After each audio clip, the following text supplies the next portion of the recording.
everybody, I'm Tami Arnowitz. I'm so excited that you're joining me to learn how to bake challah for Rosh Hashanah. I'm going to be showing you first how to make the dough and then how to make a round challah. First step we're going to do is proof the yeast. So first I'm going to pour my water into a small bowl, and next I'm going to add 2 tablespoons of sugar. Next we're going to add 1.5 tablespoons of the yeast. I really want to make sure that the sugar that's on the bottom of the bowl where it settles gets all diluted into the warm water. The water is going to look kind of dirty, almost like a brownish gray. So you're going to stir it until it looks about like this, and then we're going to set it aside and we're going to let it rest for about 5 minutes. I'm going to start with about 3 3/4 cups of flour. Next I'm going to put in 3/4 cup of sugar. I have a 1/4 cup measure for that, so I'm going to do it 3 times. Now I'm going to add in the salt, 1/2 tablespoon of salt. I'm going to add in 1 cup of warm water. Now I'm going to add 1/2 cup of oil. And last but not least, we're going to add in 2 eggs. Okay, now everything from step 2 is in the mixing bowl. I'm going to start my mixer on a low setting so that the dry ingredients don't go flying. Now this is going to start to create what looks kind of like a dough. And as it starts to get wet, and I'm not so worried about the flour flying, I can turn it up. I'm going to turn it off for a moment so that I can scrape any flour off the sides. Now I'm going to put the dough hook back in, turn it back on, until I get basically a uniform dough. So this is what my dough looks like at the end of step 2. Now I'm ready to move on to the next step. Let's take a look at our yeast. Look at that. It looks like it's ready to just roll over the sides of my bowl. If you've ever had a root beer float, I feel like this is kind of what it looks like, this frothy bubble. I'm going to pour the yeast mixture into my bowl. Now I'm going to mix the yeast mixture in with the dough we created in step 2. It's going to be kind of sloshy because it's got a lot of liquid now. Now I'm ready to move on to the next step. This is the step where we're going to really make sure the dough is the texture we want it to be. Here is the funny tip that I was told so you can know if your dough is the right texture. It should feel like a baby's tushy. Kind of soft, a little sticky, but not so much that your hand is sticking to the dough. Okay, so what we're going to do is we're going to start by adding about 3 cups of flour. And it calls for 1/2 cup of water. I might not need all of that either.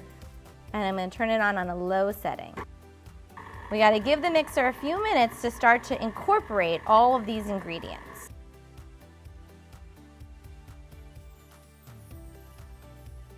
Now it's kind of uniform, and now I want to check on the texture. See how my fingers are really pulling away? That means it's a little bit too sticky. And I'm going to turn it on low and scrape it down. Starting to look pretty good now. It's sticking together, which is why it sort of comes all out in one big piece. Let's give a feel. See, it's sticking, but barely. This is looking pretty good. This is the kind of dough we want. Now what I'm going to do is transfer my dough to a big bowl to prepare to rise. And I'm going to spray it with some cooking oil.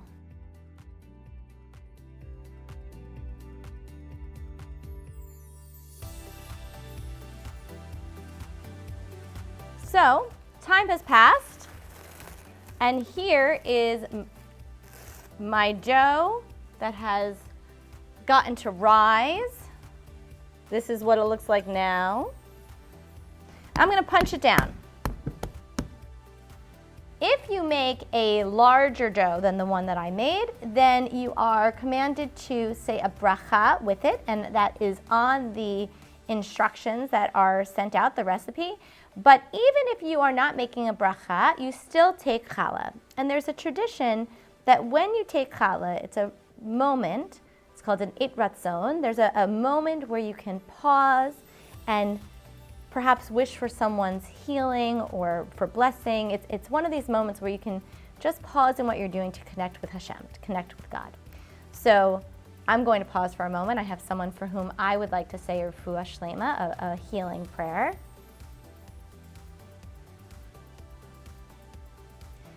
And then we can continue. So now we're ready to braid our challah.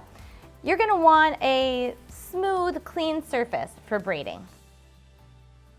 So I start by separating my dough. I'm going to separate this into 3 equal parts because I'm going to make 3 chalot from here.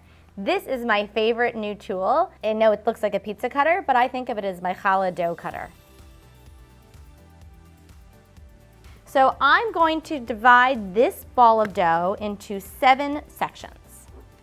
I'm going to roll these into balls.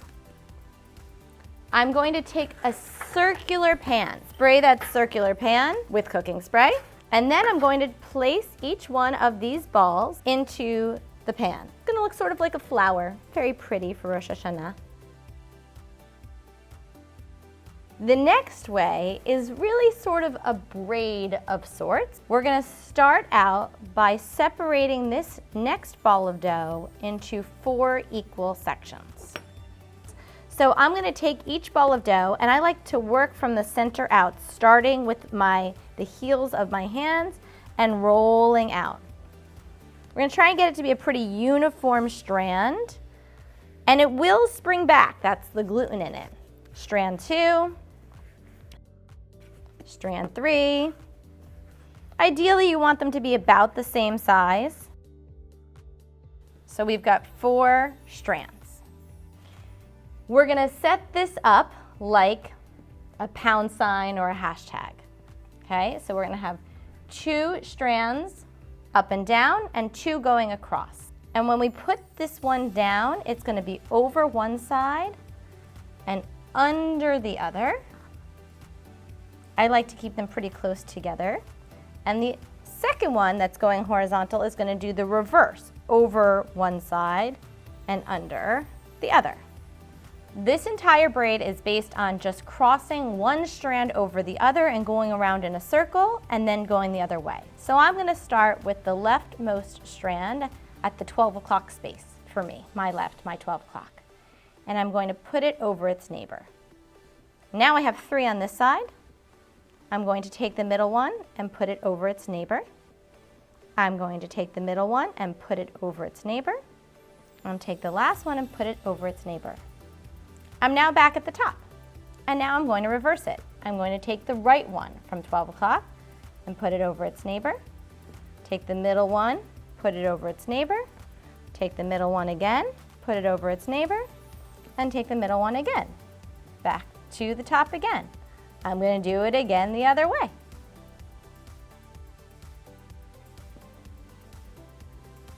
And we're just going to tuck these ends under until we have our braided round challah that looks sort of like a rosette.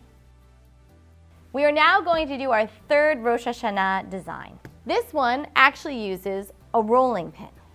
And we're trying to shape it kind of like a rectangle. I want to make sure it's not sticking, so I'm just going to pick it up. Beautiful. This is going to be an apple challah. So ahead of time, I've prepared an apple mixture. I took an apple and diced it, and now I'm going to take the apple mixture and I'm going to spread it on my dough. What you're going to do next is roll this dough up jelly roll style. So you're going to take the end closest to you, and then you're just going to roll the whole dough. You're now going to pinch the ends to seal them, both sides, and the seam. You're going to prepare another round pan, and now you're going to use either your knife or your challah dough cutter, and we're going to slice this into 7 pieces, and we're going to place them into the pan.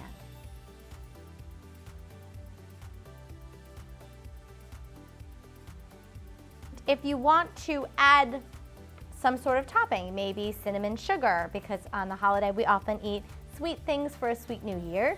Or maybe you want something savory. You could put everything but the bagel from Trader Joe's, or just sesame seeds, or just poppy seeds, or whatever your family likes. Some families do sprinkles. Maybe for the world's birthday, you're gonna do a sprinkle challah. So you can put anything on it, and then you're going to put it in the oven to bake. You're going to bake it at 350 for about a half an hour.